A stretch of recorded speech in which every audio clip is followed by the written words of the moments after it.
Amanhã assinala-se também o Dia Mundial da Asma, uma data em que se pretende chamar a atenção para a asma como um problema global de saúde, divulgando informação sobre esta doença. Em Portugal, estima-se que 1 em cada 10 pessoas sofra de asma. Vamos conversar sobre este tema com o Dr. Luís Araújo, secretário da Associação Portuguesa de Asmáticos e médico imunoalergologista. Dr. Luís Araújo, muito boa tarde. Bem-vindo ao consultório do Porto Canal. Doutor, como eu comecei por referir, estima-se que 1 em cada 10 pessoas sofra de asma. Uma prevalência bastante elevada na nossa população. Então. Sim, a asma, de facto, sobretudo nos grupos etários mais jovens, é a doença crónica mais frequente. E é uma frequência que se mantém ao longo da vida, dado que é uma doença crónica e que, embora em alguns casos possa passar, não tem cura. Portanto, as pessoas, uma vez sendo asmáticas, têm pelo menos essa tendência para toda a vida. Neste caso, convém referir que há muito tempo que se referia um número entre 500 mil e 1 milhão de asmáticos e nós em Portugal, nas questões relacionadas com números em geral e na saúde também em particular, costumamos dizer que temos estatísticas internacionais e não temos estatísticas portuguesas. Neste caso, nós, porque alguma vez tínhamos que ser os primeiros ou neste caso os últimos a fazer, temos as estatísticas mais recentes do Inquérito Nacional da Asma, em que nos dizem que de facto provavelmente os dois números estavam certos. Ou seja, quando nós sabemos hoje que temos em Portugal 6,8% de asmáticos com asma atual, ou seja, que no último ano tiveram sintomas ou fizeram tratamento para a sua asma.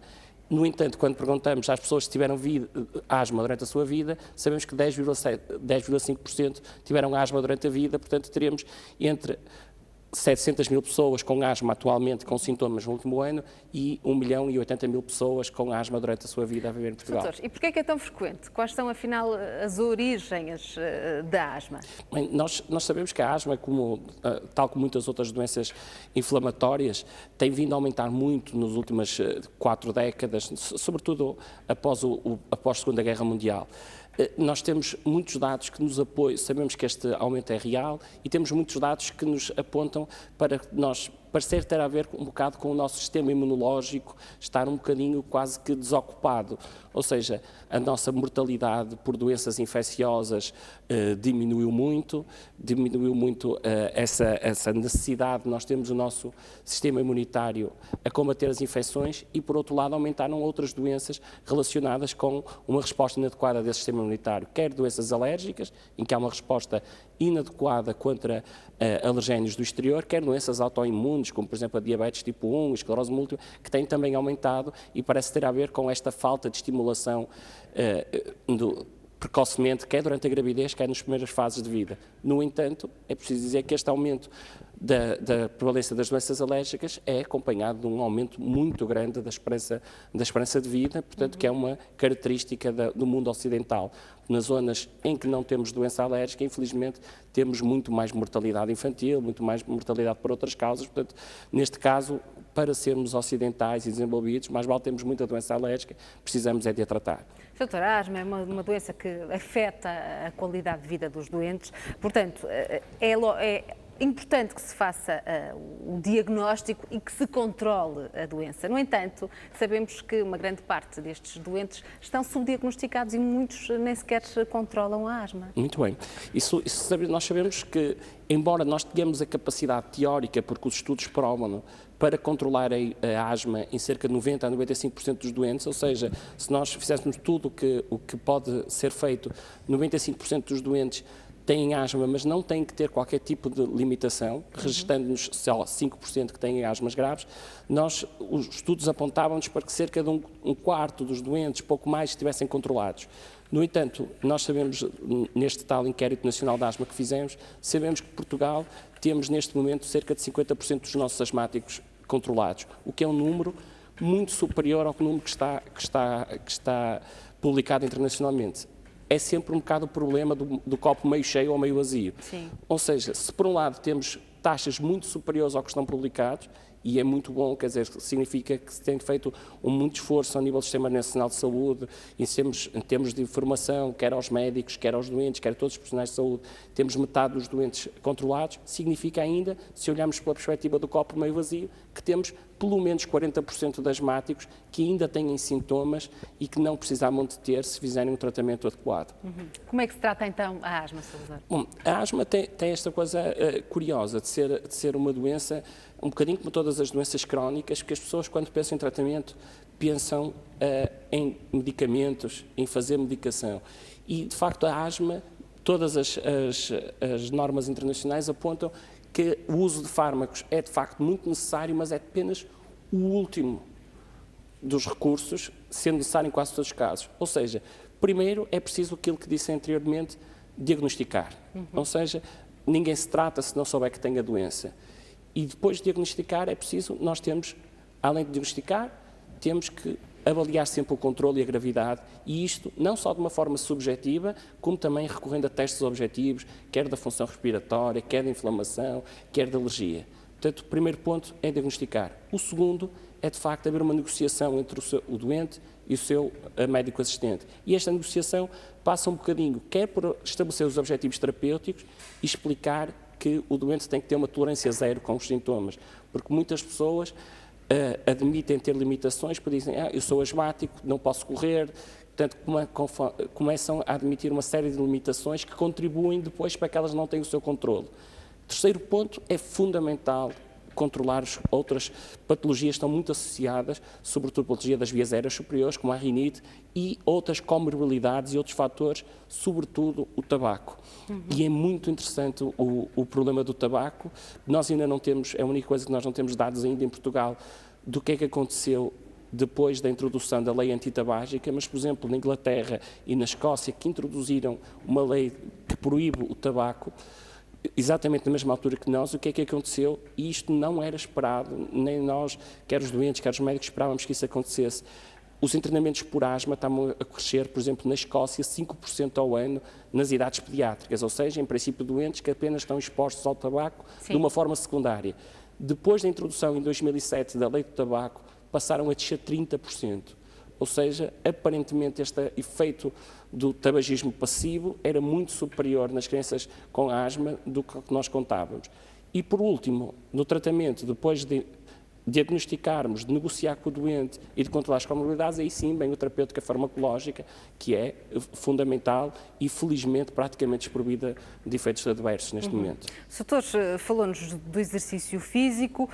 Um doente com asma pode praticar exercício, ou, como disse, pode correr, por exemplo? Sim, esse é felizmente um dos mitos que é preciso e que a Associação Portuguesa de Asma tem tentado muito combater, que é o mito do exercício físico. Aparece-nos ainda muito, quer na associação, quer como médicos, aparecer-nos as pessoas a pedirem o papel para não fazer educação física, porque o meu filho é asmático. É exatamente o contrário. Hoje, se a asma tem alguma implicação em termos de educação física, em termos de prática de exercício, mesmo de competição, é que o asmático tem indicação para fazer mais exercício que os outros. Não deve assentar nenhum tipo de restrição, não querendo isto dizer que o exercício não possa despoltar sintomas.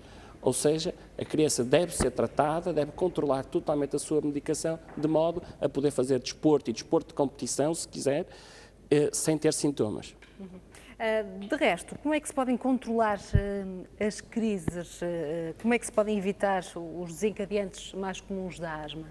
Ora, isso é de facto um tema interessante.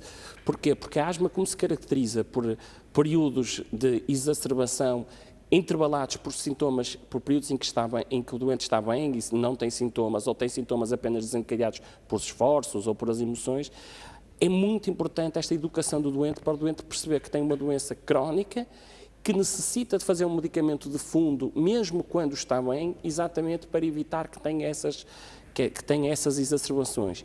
Porque o que acontece é que o doente, muitas vezes, para a medicação quando se sente melhor, e depois acabamos por ter aquele doente que vai à urgência e apenas faz medicação de urgência, portanto acabamos por nunca ter esse doente controlado. Daí o tal papel fundamental anterior da educação do doente, de perceber que ele tem uma doença crónica, que precisa fazer uma medicação crónica anti-inflamatória e que depois terá outra medicação para fazer no caso de ter as suas crises.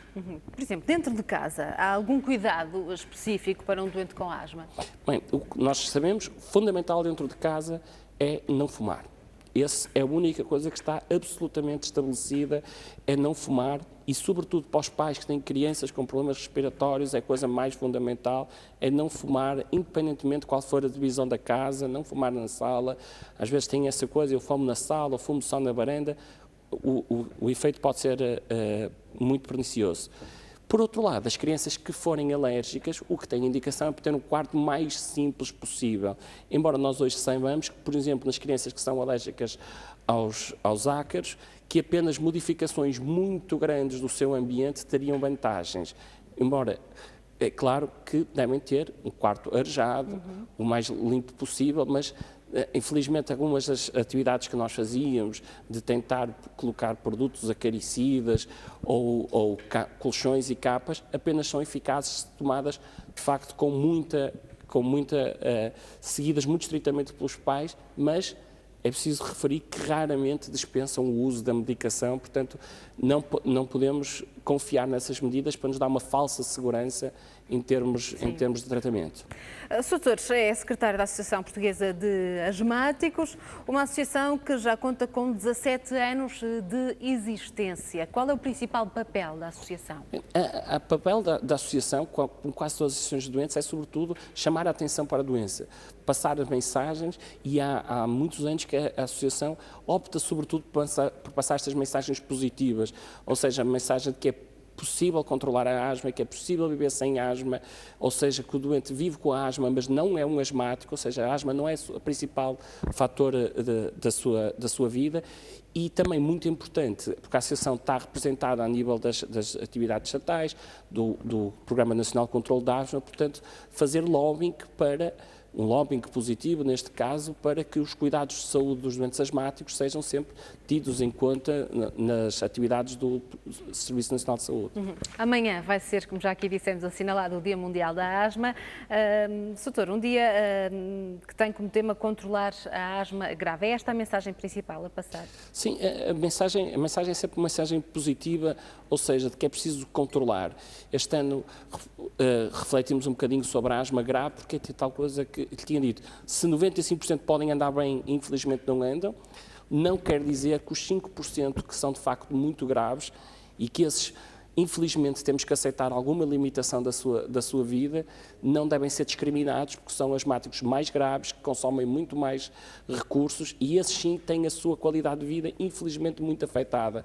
E sobre esses também é preciso fazer lobbying no sentido de não serem discriminados pelo Sistema Nacional de Saúde, para que tenham acesso às melhores terapêuticas disponíveis e aos melhores cuidados médicos disponíveis, sendo que, nestes casos mais graves, essas terapêuticas são, obviamente, muito mais onerosas e difíceis, muitas vezes, de suportar pelo doente. E de que forma vai então ser assinalado o Dia Mundial da Asma? Que atividades é que estão previstas? Muito bem, então este ano a Associação, como sempre, tem atividades previstas de divulgação da doença.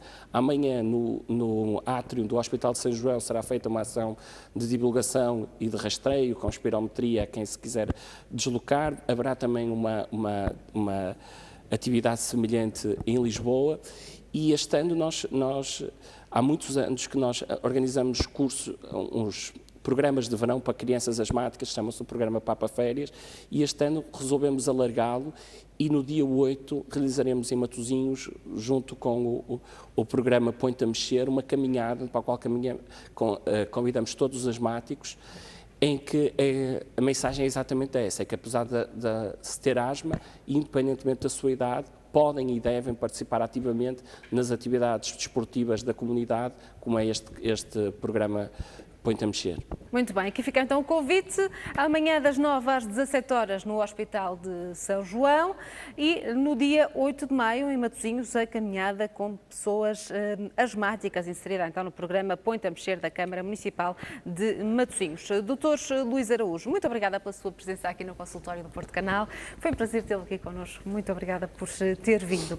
Quanto a nós,